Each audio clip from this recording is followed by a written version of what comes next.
forward, to be structure it for it to be effective and productive. And there's the funding bit, and there's also the one that you have to explain further. Millicent, you have the microphone. Would you want to start? Sure. Okay, so talking about ideas, trust me, I have a lot of ideas. And one thing you need to understand is not every idea will sell. And not every idea will really deliver value to your target market. And so even though you may have a lot of ideas, like, Zipporah mentioned, is that idea really solving a need? Is it solving a problem? Are people ready to pay for the solution that comes from that idea? It's very important. I mean, think about it. Everyone here has an idea. Everyone here has some nice, fantastic idea.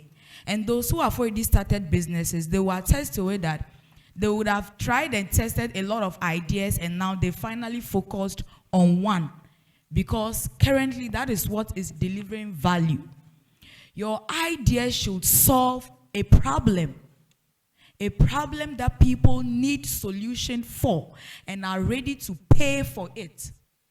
That is it. So I would like you to do some more brainstorming and then put your ideas into segments or categories, and then ask yourself, this idea, for example, if you have an idea to start a water bottling company, it's a nice idea, but the thing is, are people really thirsty? Do people really want to drink water? Your idea should be people focused, not me focused. You see, your idea should think about how is it impacting people and places.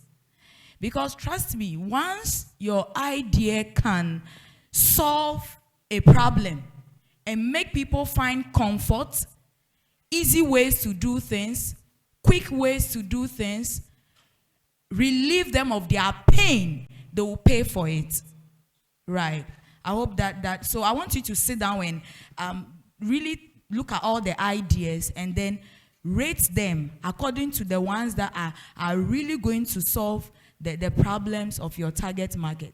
And then when you now identify that your idea can solve a problem, you need to know who is your market, who is your target, who has that pain that my idea can relieve them from that pain, who has that need that I want to meet. It's very important, because if you put the best idea in the wrong market, it will not sell. Right? Okay. So you also talked about funding. This is something that even those who have been in business for 10, 20 years, they are still looking for money. Everyone is still looking for money. Okay, so you see, one thing you need to understand is, and I mentioned it, I don't know at what point, people will invest in you first before they invest in your business idea. And that is why you need to build yourself. Your personal growth is important.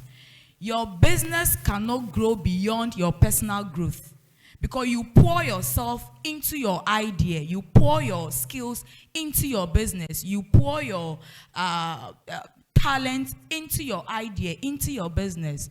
So for you to be marketable, if you want your idea to be marketable, you first need to be marketable as a person.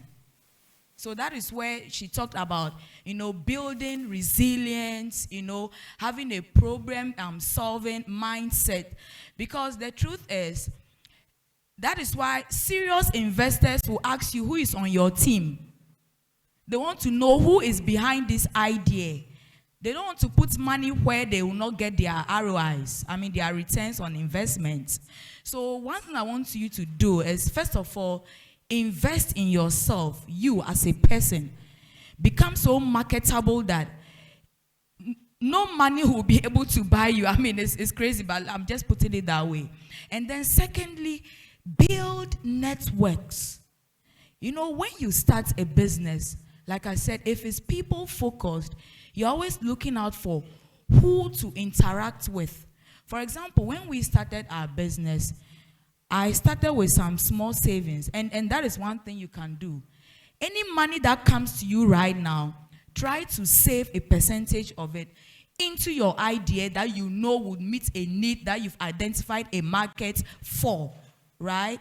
You invest in the idea, because if you are not investing in the idea, no one will invest in that business. It's interesting. A lot of entrepreneurs make money, they make profits, and instead of them investing a percentage back into the business, they spend it. They embezzle it, they use it for other things. But they are out there looking for someone to put money into their business that they themselves don't trust enough to put money into. Do you get it? So you need to build networks, belong to groups and associations where they can introduce you to other people. And the communication skill is key. You need to hone your communication skill.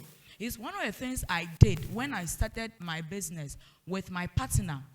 I went to YouTube, learned about how to stand before people and communicate my business idea. Because you don't want to stand before an investor and I almost forgot it. You know what? Actually, it's 3,000. No, it's 4,000. Oh, sorry, I actually meant 5,500. You don't want to be confused before the investor. And the last thing I want to say is, everyone here is a potential investor for your business. So how you treat the person just sitting by you will determine the next money that will be invested into your idea. Thank you.